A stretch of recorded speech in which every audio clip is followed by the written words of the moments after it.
Kagulat world, hindi na lang panalo ang pinag-uusapan ngayon kay Alexandra Ayala. Ibang klase na ang nangyayari.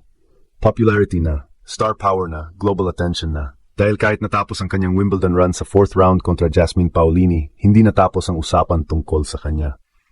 Sa halip, mas lalo pang lumalakas. Ayon sa Guardian, si Alex ay hindi lang basta fan favorite. Tinawag pa siyang already a massive star, kahit hindi pa siya umaabot sa Grand Slam quarterfinal. At dito lalong sumabog ang balita. Ang highlights ng kanyang panalo kontra Iga Swiatek sa Wimbledon YouTube channel ay umabot na sa 1.2 million views bago pa ang kanyang center court match. At mas mataas yon at that point kaysa sa ilang matches na may pangalan ni Novak Djokovic at Serena Williams. Linawin natin, hindi ito career comparison kina Djokovic at Serena. Legends ang mga iyon. Ang nakakalakas dito ay ang attention. Sa mismong Wimbledon moment, isang Pinay tennis player ang hinahanap, pinapanood at sinusundan ng mundo. At hindi lang online ang suporta. Ayon sa LA Times, kahit saan maglaro si Alex, parang sumusunod ang Pilipinas mula Birmingham, Berlin, Melbourne, Toronto hanggang London. May flags, may Tagalog chants, may Filipino diaspora na ginagawang home court ang bawat laban. Kaya kahit natalo siya kay Paolini, hindi natalo ang momentum. Reuters pa mismo ang nag-report na 8,000 fans ang nagtipon sa Manila Watch Party habang lumalaban siya sa Wimbledon. Si Alex hindi na lang racing star. Mukhang siya na ang bagong global attraction ng tennis, isang Pinay na hindi lang lumalaban sa court, kundi nagpapagalaw ng buong fanbase sa mundo. May mga atleta na sumisikat dahil nananalo. May mga atleta na sumisikat dahil may malaking pangalan na. Pero may ibang klase ng star na mas bihira. Yung kahit bago pa lang sa pinakamalaking stage, bigla nang hinahanap ng tao, bigla nang pinapanood, bigla nang pinag-uusapan. At ngayon, yan ang nangyayari kay Alex. Hindi na ordinary tennis story ang kwento ni Alex. O malaking bagay ang panalo niya kontra Iga Swiatek. Malaking bagay ang historic Wimbledon run niya. Malaking bagay na umabot siya sa 4th round at hinarap si Jasmine Paolini sa center court. Pero ang mas malaking development ngayon mga kagulat ay hindi lang tungkol sa scoreboard. Ang mas malaking development ay ito. Nakita ng tennis world na si Alex ay may hatak. At kapag sinabi nating may hatak, hindi lang ito simpleng Pinoy support sa comment section. Hindi lang ito proud Filipino posts. Iba ito. The Guardian mismo ang nag-frame sa kanya bilang fan favorite at already a massive star.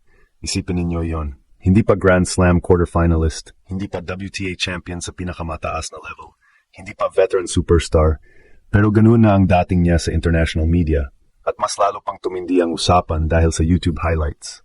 Ang kanyang panalo kontra Swiatek ay umabot sa 2 million views sa Wimbledon channel bago pa siya tumapak sa center court kontra Paolini. At ayon sa report, mas mataas yun at that point kaysa sa ilang matches na may pangalan ni Novak Djokovic at Serena Williams.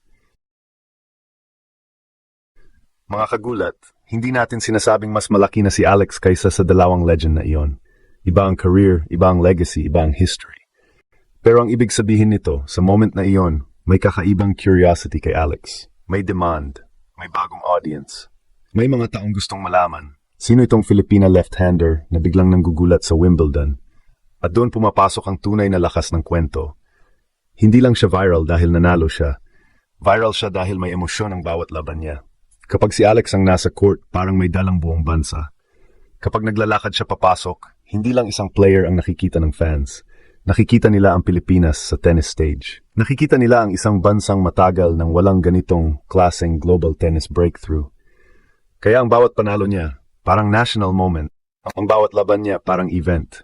Ayon pa sa LA Times, kahit saan maglaro si Alex, sumusunod ang Pilipinas, Birmingham, Berlin, Melbourne, Toronto, London. Hindi ito maliit na bagay.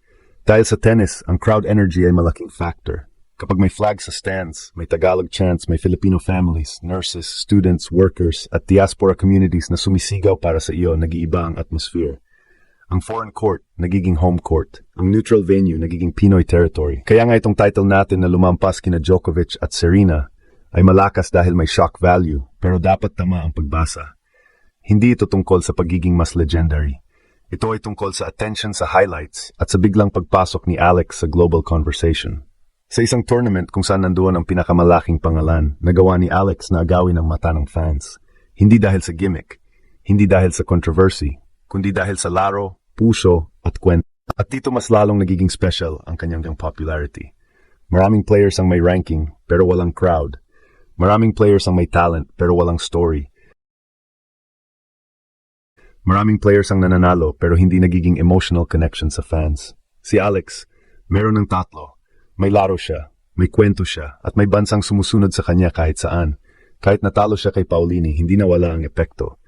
Sa katunayan, mas lumaki pa ang respeto. Reuters reported na 8,000 fans ang nasa PhilSports Arena watch party sa Manila. Yan ay hindi normal para sa tennis sa Pilipinas. Hindi yan simpleng online trend. Yan ay totoong tao, totoong crowd, totoong ingay, totoong movement. At ito ang dapat nating maintindihan. Sa tennis, ang popularity hindi basta bonus lang. Advantage yon, power yon. Kapag ikaw ay player na may crowd, may kwento, at may global fanbase, iba ang tingin sa iyo ng tour. Iba ang tingin sa iyo ng media. Iba ang tingin sa iyo ng sponsors.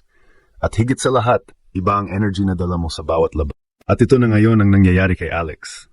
Kasi kung court performance lang ang pag-uusapan, marami ng players ang may magandang run. Marami ng players ang naka-upset ng malaking pangalan. Marami ng players ang umabot sa fourth round, quarterfinal o semifinal. Pero hindi lahat nagiging emotional event.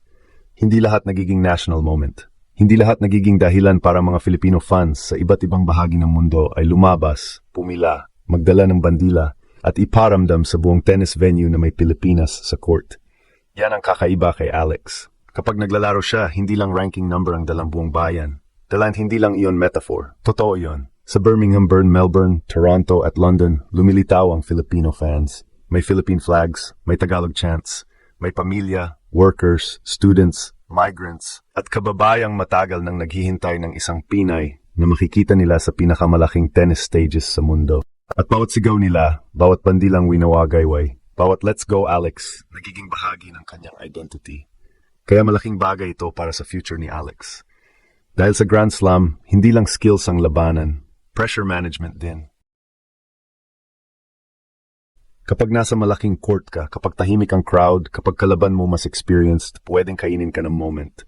Pero kung maririnig mo ang kababayan mo, kung makikita mo ang flag mo, kung ramdam mong may mga taong naniniwala sa iyo kahit nasa kabilang panig ka ng mundo, nag-iiba ang loob mo. Hindi ibig sabihin automatic panalo. Pero nagbibigay iyon ng lakas, nagbibigay iyon ng tapang, nagbibigay iyon ng dahilan para lumaban pa kahit dehado.